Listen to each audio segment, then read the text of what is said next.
Welcome to the Deep Dive, where we like to take you beyond just the surface level of things. That's right. And today we're going deep inside a place that I think we all know, but probably don't know as well as we think we do. The White House. Yeah. You might think you know the White House. Right. But trust me, there are so many layers to this place that reveal so much about us, about American history, about our culture, even about the personalities of the people who have lived and worked there. Yeah, and to help us kind of unearth all those layers and really get into the nitty-gritty here, Yes. we've got two really interesting sources that we're going to be pulling from today. Okay. The first is an episode of the American History Tellers podcast. Okay.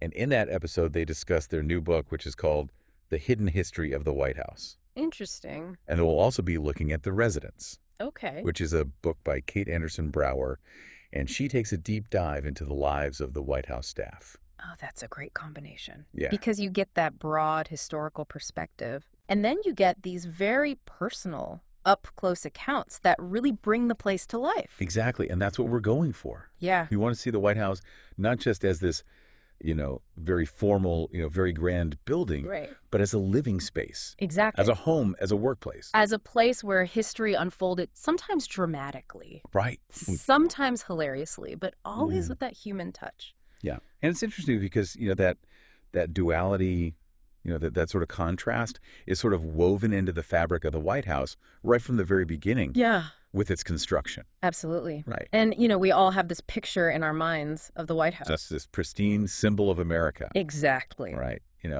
But the reality of its construction back in the late 1700s was anything but Oh, yeah. glamorous. No. The American History Tellers episode really highlights this. Uh-huh. They talk about how in 1791, enslaved black workers were brought in to dig the foundation Yeah. for the White House. Yeah. I mean, can you imagine the back-breaking labor involved in that? Yeah, and it's something that's so often overlooked, right? Right. But it's really crucial to acknowledge that these workers were essentially building this monument Yeah. to freedom while being denied that very freedom themselves. It's, it really makes you kind of question, those early ideals of the nation. Absolutely. We were supposedly founded on these principles of liberty. Right. And yet the construction of one of our most, iconic buildings relied on a system that completely contradicted those principles. Totally. Yeah, and it wasn't just the foundation, right? Clearing the land, cutting down those massive trees, Yeah. digging out stumps, all of that incredibly demanding work. Yeah. And much of it fell on the shoulders of these enslaved workers, Yeah. along with indentured servants. It's just a stark reminder that, American history is full of these contradictions. Yeah. And the stories that we tell, so often leave out the voices of the people who were really doing the work. Yeah. And it's interesting, too, because, the construction of the White House involved, skilled craftsmen from overseas as well, particularly from Scotland and Ireland. Oh, wow. So right from the start, you have this, mixture of different labor systems Yeah. and cultural influences all kind of coming together to create this building. Yeah, it's almost like the building itself is kind of a microcosm It of is, the nation. yeah, This melting pot totally. of different backgrounds and Mhm. experiences, all contributing to something much larger. That's a great way to put it.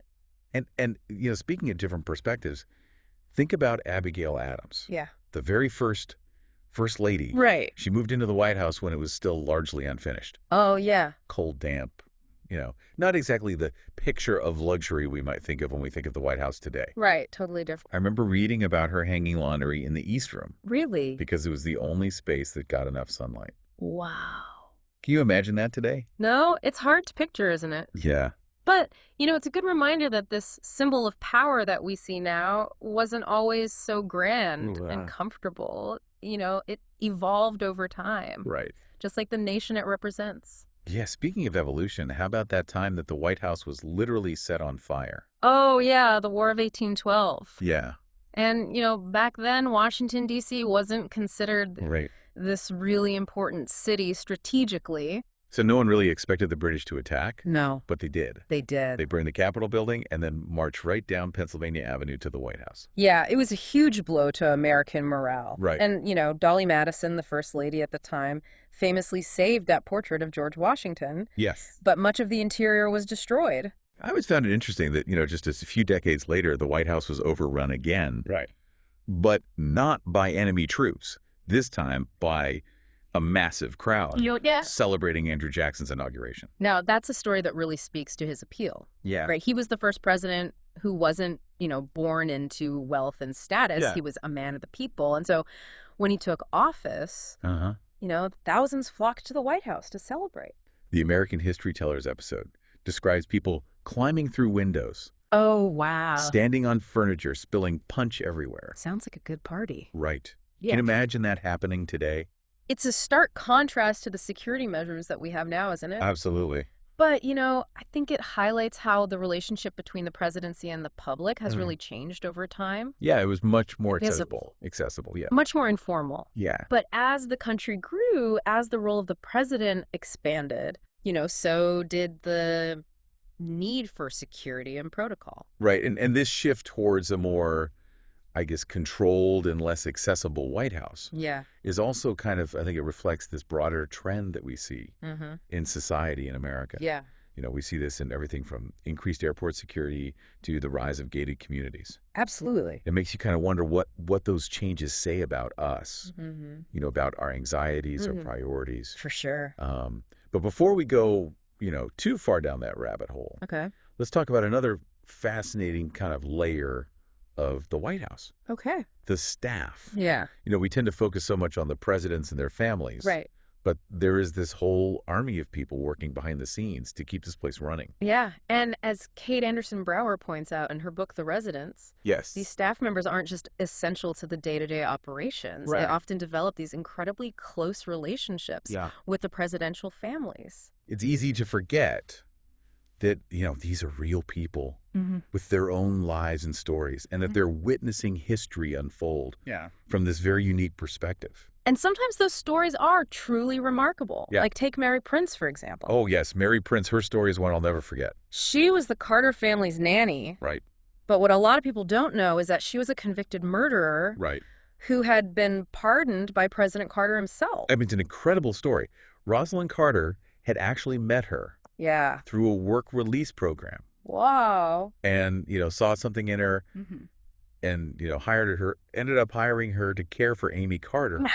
And President Carter even acted as Mary's parole officer before her conviction was overturned. Wow, that's amazing. Just this incredible story of second chances Yeah. and the power of human connection. Yeah, and it really shows how the White House can be this place where links intersect Yes. in the most unexpected ways. It's like this ripple effect. Yeah. Decisions made within those walls can have these profound consequences for people far beyond, the political sphere. Absolutely.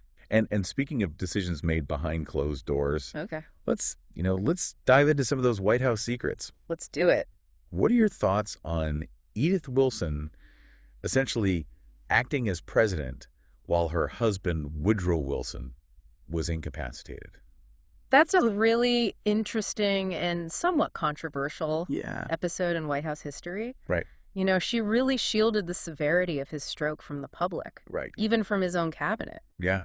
And it raises some serious questions It does. about the balance of power, Yeah. transparency in government. Absolutely. Who was really making the decisions during that time? Right. What safeguards were in place to prevent, potential abuse of power? Yeah, those are questions we still grapple with today. Yeah. Especially in times of crisis. There's this tension between the need for, decisive leadership Mm-hmm. and the importance of accountability Right. and, open government. It's a delicate balance. It is. And the story of Edith Wilson really highlights The complexities. the Yeah. complexities involved. Yeah. Now, for a lighter secret, Okay. how about Nixon going on these late-night bowling outings Really? with the White House pot washer, What? Freddie Mayfield, Okay. during the Watergate scandal? That's hilarious. It's just this quirky little detail Yeah. that really humanizes Nixon, Right. who's often portrayed as this very cold and calculating figure. Yeah, it's a good reminder that even in the midst of, political turmoil, Yeah. there's still room for, human connection. Right. And that even presidents need a break from the pressure cooker of the Oval Office. Yeah. And it's these kinds of stories, I think, that really make the White House come alive for people. You do. They see it's not just a stage for, political theater. It's a place where real people live, worked, experienced all the ups and downs of life. Absolutely. And those stories often reflect the broader trends and anxieties of the time period. Yeah. For example, the addition of a bomb shelter during the Truman renovation. Right. Speaks volumes about the Cold War fears that gripped the nation. It's a tangible reminder of how external events can shape the very structure of the White House. That bomb shelter, hidden piece of history beneath the surface. Yeah. It's like a physical manifestation of the anxieties of that era. And then you have Nixon obsessed with security and control. Right. Installing that infamous taping system that ultimately contributed to his downfall. It's almost Shakespearean, isn't it? It is. His attempt to capture every conversation, ultimately leading to his downfall. It's like the White House itself was pushing back against his efforts to manipulate and conceal the truth. That's a really interesting way to think about it. So we've seen the White House built, burned, overrun, filled with secrets and whispers of power. Yeah. It's been quite a journey so far. It has. What are your initial thoughts on all of this? Well, I think what strikes me the most is how the White House manages to be both a symbol of power and a place of vulnerability. It's this grand stage for world events, but it's also a home where families have lived and experienced, the full spectrum of human emotion. That's a great observation. Yeah. And it makes me wonder how those different aspects of the White House have shaped the people who have lived and worked within its walls. That's a great question. And luckily, we have plenty more to cover in this deep dive. We do. So stay with us as we continue to uncover the hidden layers of the White House. Yes. And delve deeper into its enduring legacy. Absolutely. We'll be right back after a short break. Sounds good. Okay, so we're back. And we've been talking about the White House as this place of power and politics, but it's also been a stage for some really pivotal moments in the fight for social change. It's true. The White House has witnessed both the progress and the setbacks in our journey towards equality. Yeah, for example, think back to 1901 when President Theodore Roosevelt invited Booker T. Washington to dine at the White House. Oh, wow. Booker T. Washington, of course, a prominent black leader at the time. Huge. It was the first time that a black person had been invited to a presidential dinner. Wow. And I can only imagine the reaction, especially in the South. Oh, newspapers were outraged. Really? Yeah, they called it a disgrace to the nation. It was a bold move by Roosevelt, though. It was. It was a signal that he was willing to challenge the prevailing social norms of the time. And while it sparked a lot of controversy, it also represented a step towards greater inclusion. Yeah. A recognition of, black Americans at the highest levels of government. And that's the thing about the White House. Yeah. It's not just a building. It's a symbol. And the actions of those within its walls can send these really powerful messages to the nation and to the world. And as we move, through the 20th and into the 21st centuries, we see the White House continuing to reflect these evolving social dynamics. Absolutely. The civil rights movement, the women's rights movement, the fight for LGBTQ plus equality. Yeah. All of these movements have touched the White House in some way. Right. And then, of course, you have the election of Barack Obama. Of course. The first African-American president. What a moment. What a powerful moment in history. And, Kate Anderson Brower talks about this in her book.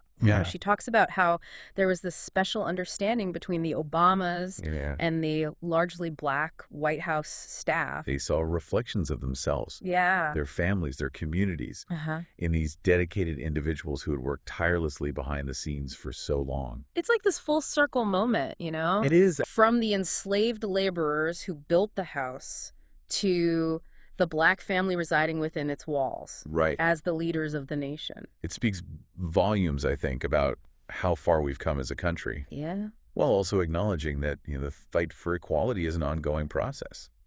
Absolutely. And the White House will undoubtedly continue to be a stage for those conversations and those struggles for years to come. Yeah, speaking of struggles, let's shift gears a bit. And talk about a place in the White House that I think is pretty synonymous with high-stakes decisions. Oh, yeah.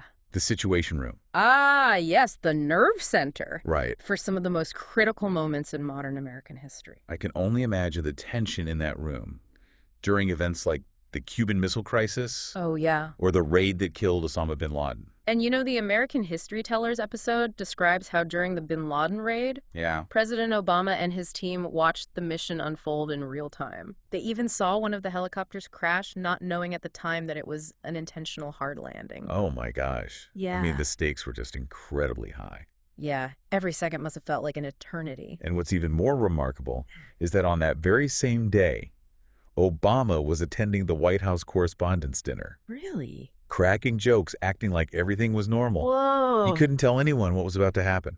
Wow, that's incredible. Not even his speechwriters. It really speaks to that compartmentalization Yeah. that's required of those in such high positions of power. They have to carry the weight of the world on their shoulders Yeah. while maintaining this public face of composure.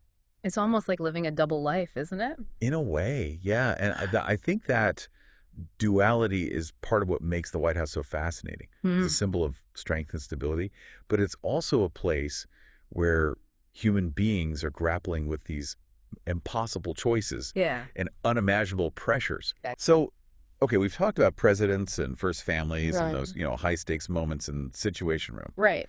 But what about the people who keep the White House running day in and day out? Yeah.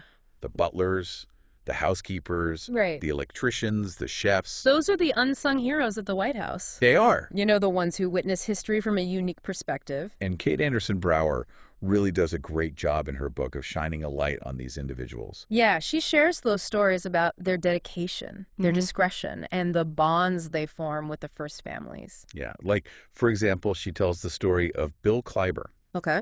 the White House chief electrician, who was one of the few people in the Oval Office when Nixon resigned. Oh, wow. He described the eerie silence, the weight of that moment, Yeah. and how he walked with Nixon back to the residence afterwards, offering words of comfort. That's powerful. It's a reminder that, even in the highest office, there's a need for human connection, for empathy. Absolutely. And that theme kind of comes up again and again in these stories. Yeah. Like the time the Bush daughters threw a party in the solarium. Oh, yeah. And one of their guests tried to climb the flagpole. No way. Yeah. The staff, instead of going straight to the president, Right. handled it discreetly, protecting these young women from, unnecessary scrutiny. It's like they were acting as surrogate parents in a way. They were. Looking out for the well-being of these young people who live such unusual lives. And again, it kind of humanizes the presidency. It does. Doesn't it? Yeah. It reminds us that behind the titles and the power, Yeah. there are real people navigating the complexities of family relationships and the weight of responsibility. And speaking of navigating complexities, Yes. let's talk about how the White House itself has adapted over time Right. to meet, the changing needs and priorities. Yeah. We mentioned the bomb shelter that was added during the Truman renovation. Right. Pretty stark example of how external events can shape the physical structure of the White House. It's a relic of the Cold War era, Yeah. a reminder of those anxieties about nuclear threat. That loomed large over the country. Yeah, and then you have Nixon obsessed with security and control, Right. installing that infamous taping system. Right. Which ultimately contributed to his downfall. Yeah, it's almost Shakespearean, isn't it?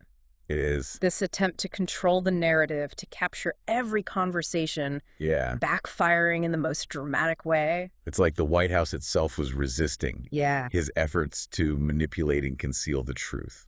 That's an interesting way to put it. Like, the building has its own kind of agency. It does. And as times changed, so did the White House. Right. The addition of a swimming pool during the Ford administration, Okay. a basketball court under Obama. Yeah. These additions really reflect the evolving lifestyles and priorities of presidents and their families. They were trying to create some sense of normalcy, a way to unwind and connect with their loved ones. Yeah. In this otherwise extraordinary environment. Yeah, it's a good reminder that even presidents need a place to relax Right. and escape the pressures of office. Exactly. And that even within this symbol of power, there's a desire for the simple things in life. Yeah, so we've explored the construction, the attacks, the secrets, the Yeah. scandals, Yeah. the moments of both triumph and tragedy. Mm-hmm. But as we kind of move towards the final part of our deep dive, Yeah. I keep coming back to this question. Okay. What does the White House truly represent? That's a complex question with no easy answers. Yeah, Right? right. It's a symbol of democracy, Uh-huh. but also a reminder of the fragility of power. Right. It's a place of grandeur, but also of these deeply personal moments. Right. It's a place where history is made, Yeah. but also where life simply unfolds Yeah. with all of its joys and sorrows and contradictions. It's like this constant tension Yeah. between the ideal and the reality, Yeah. the public and the private, Mm-hmm. the enduring legacy and these fleeting moments in time. And that tension, I think, is at the heart of what makes the White House so endlessly fascinating. Yeah, I couldn't agree more. And on that note, let's take a moment to gather our thoughts, Okay. and then we'll come back for the final part of our deep dive into the White House. Sounds good. Welcome back to our deep dive into the White House. And, after hearing all these stories and all these insights, I'm feeling this real sense of awe. It's like we've taken this iconic building apart brick by brick and just examined every nook and cranny. We certainly have journeyed through a lot, haven't we? We have. I mean, from the backbreaking labor of its construction Right. to the whispers of power in the Situation Room, Right. From the personal stories of the staff Right. to this grand sweep of history that has unfolded within those walls. It really is like trying to grasp the entirety of American history through the lens of just this one building. Yeah. And it's left me with a lot to ponder, I have to say. Well, and that's the beauty of a deep dive, isn't it? It is. It's not always about finding all the answers. It's about sparking curiosity and encouraging people to think in new ways. So true. And speaking of thinking in new ways, Yeah. I want to circle back to that question we posed earlier. Okay. What does the White House mean to you? Mm. After all this exploration, has your perspective shifted at all? I think for me, the White House has always kind of represented the potential of America. Yeah. This idea that, a nation built on the principles of freedom and equality can truly achieve great things, Yeah. you know. That's a powerful thought, and it's certainly been reinforced by some of the stories we've heard today. Right. Like those moments of, social progress that played out, within those very walls, from Booker T. Washington dining with Teddy Roosevelt Right. to the election of Barack Obama. I mean, those were watershed moments. They were. And they show how the White House can be this catalyst for change, a place where those ideals are really put to the test. Yeah, but it's also been a place of conflict and struggle. Oh, absolutely. We've seen how it's been shaped by war, Yeah. by political scandal, by the ever-changing, social and cultural landscape of the nation. And that's the thing about history, isn't it? It's Yeah. not always pretty. Right. It's messy. It's complicated. Right. Full of contradictions. Yeah, but it's also incredibly human, Yes. and we see that in the stories of the presidents and their families, Mm-hmm. the staff who work tirelessly behind the scenes, Right. the everyday citizens, who have passed through those doors. It's a good reminder that the White House is more than just a symbol. Right. It's a place where people have lived and loved Yeah. and laughed and cried, Mm. made mistakes, and ultimately left their mark on history. That brings me to another thought. Okay. We've talked about the White House as a reflection of the past, Right? but what about its role in shaping the future? That's a question that every generation has to grapple with. Right. What will future presidents bring to that house? Yeah. How will they navigate the challenges of their time? Mm-hmm. And how will the White House itself continue to evolve Yeah. to meet the needs of a changing nation? Those are big questions, and I certainly don't have the answers. No. But I do believe that, understanding the history of the White House Yeah. can give us some insights into those possibilities. I think so too. Yeah. By studying the past, Mhm. we can learn from both the successes and the failures Right. of those who came before us. Right. We can see how decisions made within those walls have ripple effects that extend far beyond Yeah. just the political sphere. And we can use that knowledge to inform our own engagement Absolutely. with the issues that matter to us. Exactly. The White House is ultimately a reflection of us, It of the is. people. Yeah. It's a place where our hopes and dreams, our fears and aspirations are all played out on this grand stage. And that's why it's so important to stay engaged. Yeah. Yes. To hold our leaders accountable and to make our voices heard. Because ultimately, the future of the White House is in our hands. Well said. And on that note, I think we've reached the end of our deep dive into the White House. Yeah. What an incredible journey. It has been. And I hope you found it as thought-provoking as I have. It's certainly been a privilege to share these insights with you. Before we sign off, I want to encourage everyone listening to explore these topics further. Yes. Check out the full American History Tellers Yeah. episode. Mm-hmm. Corey Mead's book, The Hidden History of the White House. They're both packed with fascinating stories and details that we couldn't even begin to cover in this deep dive. And most importantly, keep asking questions. Yes. Keep learning and keep engaging with the history that surrounds us. Because the more we understand the past, the better equipped we are to shape the future. Thanks for joining us on this deep dive into the White House. Until next time, keep exploring.